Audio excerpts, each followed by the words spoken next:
Sus bellos paisajes naturales, junto a su estabilidad climática y el buen trato de su gente, hacen que muchos consideren al Caribe un paraíso en la Tierra. Lamentablemente, al igual que el resto del mundo, esta región no está exenta de problemas. Debido a su cercanía con el país más consumidor de ciertas sustancias ilegales en todo el planeta, diversos grupos criminales han encontrado en la región un refugio para desarrollar sus actividades en perjuicio de la población local, controlando territorios enteros y a veces llegando al gobierno. La violencia en el Caribe no solo representa un gran peligro para la integridad de su gente, sino también para su bolsillo. Ningún turista, en principio, se plantea arriesgar su vida solo para ir a una playa bonita. Aquí es cuando toca hacerse una pregunta: ¿quién es el culpable? ¿El que corrompe o el que se deja corromper? Desde mi punto de vista, ambos merecen el mismo castigo, unos por perversos y otros por traidores. Porque si bien el dinero para comprar políticos y llevarse por el medio a los que se opongan lo están poniendo los traficantes, un país debería tener fuerzas de seguridad capaces de defender a la nación de amenazas internas y externas, además de representantes que velen por los intereses de sus ciudadanos. Este bucle nefasto de crimen organizado y corrupción es una espiral del que es muy difícil escapar. Y por supuesto que no siempre fue así. Hace unas décadas estos países eran tan seguros como cualquier otro, pero no estamos aquí hoy para hablar de eso, sino para irnos al origen. A los primeros pobladores de la zona, que en mi opinión no se habla lo suficiente y cuyo nombre usaron los españoles para llamar al mar que bañaba las costas de sus territorios. Conozcamos a los Caribe.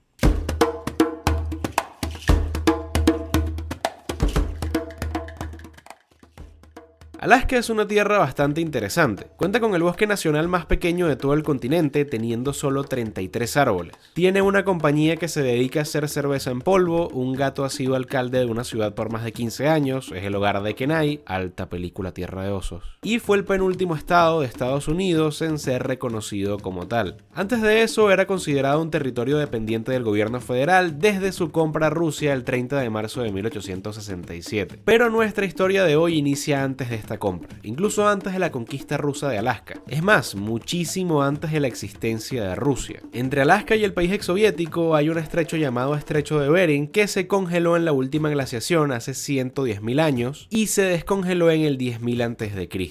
La existencia de este puente de hielo entre Asia y América ocasionó que los humanos de aquel entonces, tan ociosos como los de ahora, cabe destacar, cruzaran a América y se esparcieran por todo el continente. Todo, hasta la Patagonia. Esta gente cruzó desiertos, selvas y cordilleras a pie desde Alaska. Obviamente el poblamiento de América fue muy lento, mientras que en lo que hoy es México ya había presencia humana hace más o menos 38.000 años, en la Patagonia no viviría nadie sino hasta hace apenas 12.000. En cuanto a la región que nos interesa hoy, el periodo prehispánico se puede dividir en el paleoindio, el mesoindio y el indio. El paleoindio tiene lugar entre el 20.000 y el 8.000 a.C. La parte norte de América del Sur, que hoy corresponden al norte de Venezuela y la actual Colombia, estuvo poblada por tribus de cazadores-recolectores que se dedicaban a recoger vegetales, cazar pequeños mamíferos y establecerse en la zona, dejando de ser nómadas y dando origen al sedentarismo en el lugar. Durante el Mesoindio, comprendido entre el 8000 y el 1000 a.C., empiezan a verse montículos de ostras cerca de la costa, así como cantos rodados, lascas y pulidores de arenisca, además de las primeras cerámicas hacia el 2700 a.C.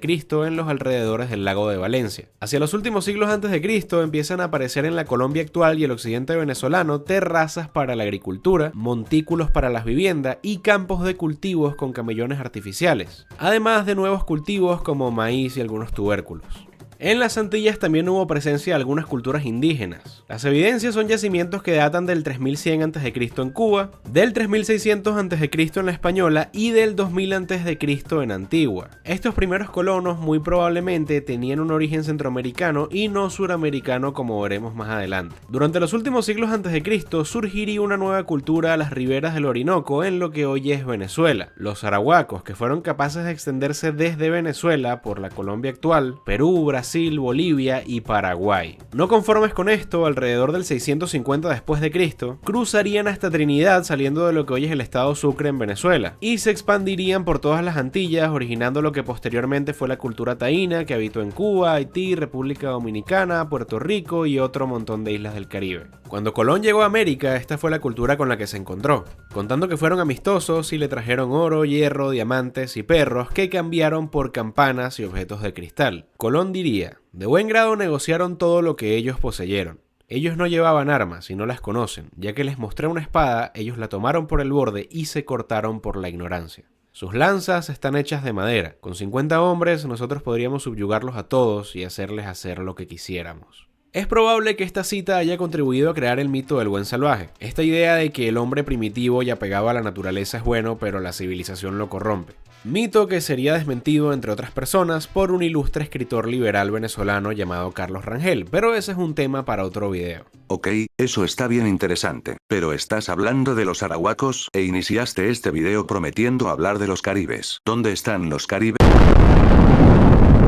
Para responder esta pregunta yo les voy a hacer otra que daría para un video entero, pero que me sirve para introducir el tema. ¿Por qué Europa es rica y África es pobre? Algunos responderán que por el colonialismo, otros pocos que por la raza, y otros porque en Europa hace frío y en África hace calor. Y a ver, explicar por qué unas sociedades progresan y por qué otras no es algo muy difícil que no voy a hacer yo en el fragmento de un video. El detalle con esa afirmación es que es una verdad a medias porque África no siempre ha sido pobre, no toda al menos. En el norte de África habitaron civilizaciones importantísimas, mientras que en el África subsahariana, bueno, ustedes entienden. Si miramos un mapa notaremos que Europa es una península gigante llena de penínsulas más pequeñas, que además está llena de llanuras, bosques y ríos navegables. Mientras que África es un bloque de tierra gigante con muy pocos ríos navegables, poca madera, poca agua potable y donde la mayoría de las tribus que había en el continente antes de la llegada de los europeos no tenían acceso al mar. ¿Y por qué esto es importante? Por el comercio, muchachos, por el comercio.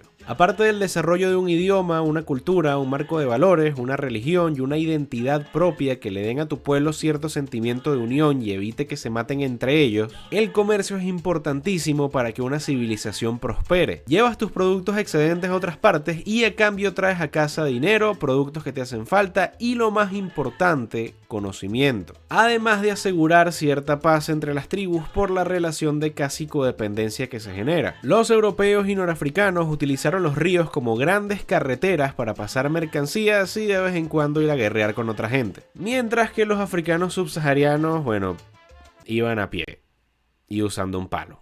Repito, esta no es la única razón por la que una civilización prospera. No es determinante, pero sí influye muchísimo. La geografía, en ciertos casos, puede llegar a ser una tirana. Los arahuacos también utilizaron el Caribe para comerciar entre ellos y a veces guerrear con otras tribus, pero no alcanzaron un grado de importancia tan grande como varios reinos e imperios europeos por lo reciente de su cultura, la población escasa, las grandes distancias de América y por el surgimiento de un enemigo temible que acabaría incluso con la vida de varios españoles y terminarían dando nombre a un mar entero, los caribes. Los caribes, Calinago o Cariña también surgieron entre el norte de Venezuela y la Colombia actual, logrando expandirse entre estos dos países, la región de las Guayanas y una pequeña parte de Brasil utilizando ríos. Ellos veían la expansión como una necesidad debido a una costumbre de su etnia, la exogamia. Los caribes tenían prohibido casarse con miembros de la propia tribu con el propósito de evitar el incesto, y logrando además asimilar completamente a los pueblos que invadían, costumbre que también estuvo presente muy tempranamente en Roma.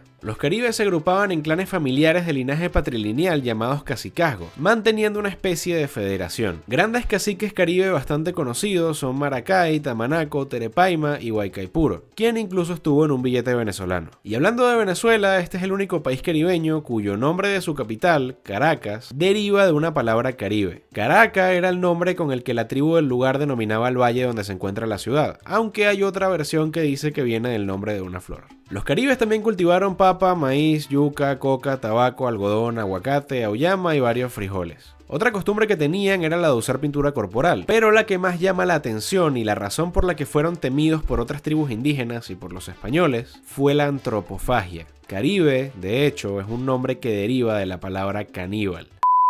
Ok, aquí me equivoqué. Realmente Caribe no viene de la palabra caníbal, sino que es al revés. Caribe, irónicamente, es una palabra de origen arahuaco que significa algo así como bravo o fuerte. Mientras que el término caníbal es uno que surge en el español debido a que, bueno, los Caribe comían gente. Eso es toda la aclaración. Caníbal viene de Caribe y no al revés. Cuando Colón llegó a América, los caribes se encontraban en plena guerra con los taínos. De hecho, los primeros habían desplazado a estos últimos de las Antillas Menores más cercanas al actual estado Sucre, y no tardaron en entrar en guerra también con los europeos. Pero pasa que el Mar Caribe es la puerta de entrada al continente y ningún europeo podía permitirse perder esa posición tan estratégica. Así que a pesar de su fiereza en batalla, fueron aplacados por las fuerzas europeas y las enfermedades traídas del viejo continente. Sin embargo, gracias a su ímpetu, lograron ser inmortalizados dándole nombre a un mar. En la actualidad, la mayoría de los descendientes de esta etnia habitan la isla de Dominica. Y una muestra de lo difícil que fue conquistar a los caribes se puede ver en las fechas de fundación de varias ciudades a lo largo de toda Hispanoamérica. Todo el mundo sabe que durante sus 2 primeros viajes Colón solamente visitó islas. No sería sino hasta su tercer viaje que llegaría como tal al continente americano en lo que actualmente es el estado Sucre en Venezuela. Los caribes tuvieron a los españoles dando vueltas por esa zona prácticamente desde que llegaron a América. Incluso Cumaná, la capital del estado Sucre, es la primera ciudad fundada en tierra firme en todo el continente. También se fundaron ciudades en Occidente como Maracaibo y Coro, pero todo el centro oriente del país fue una odisea para conquistar. De nuevo, los caribes tuvieron a los españoles dando vueltas por la zona prácticamente desde que llegaron a América, y sin embargo se fundaron primero ciudades como Santiago o como Lima, que están al otro extremo del continente, antes que Maracay, Valencia, La Guaira, Barcelona o incluso la propia Caracas, esta última teniendo varios intentos de fundación frustrados por parte de Francisco Fajardo, hasta que Diego de Lozada por fin logró conquistar la zona y fundar Santiago de León de Caracas un 25 de julio de 1567.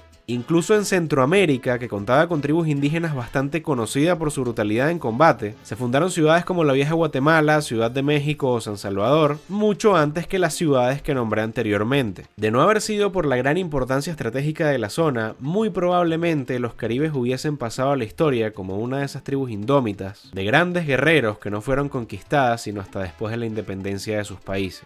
Y así fue como una civilización de guerreros caníbales expansionistas fue aplacada por otra civilización expansionista que traería al continente grandes avances, una gran cultura y, lo más importante, la religión verdadera. De la mezcla de la sangre española y caribe nacerían los guerreros destinados a liberar a la América hispana para darle una nueva razón de ser, una razón fresca y verdaderamente autóctona a los pueblos que en aquel entonces habitaban este continente, expandiéndose nuevamente desde Panamá hasta Bolivia. Por favor, dime en los comentarios qué te pareció este video y de qué etnia o cultura indígena te gustaría que hablase en algún video futuro. Si te gustó el video, dale like para que el algoritmo de YouTube se lo muestre a más personas, compártelo con tus amigos para que esta comunidad siga creciendo, suscríbete si aún no lo has hecho y sígueme en Twitter, Instagram, TikTok y Facebook si quieres ver más contenido como este.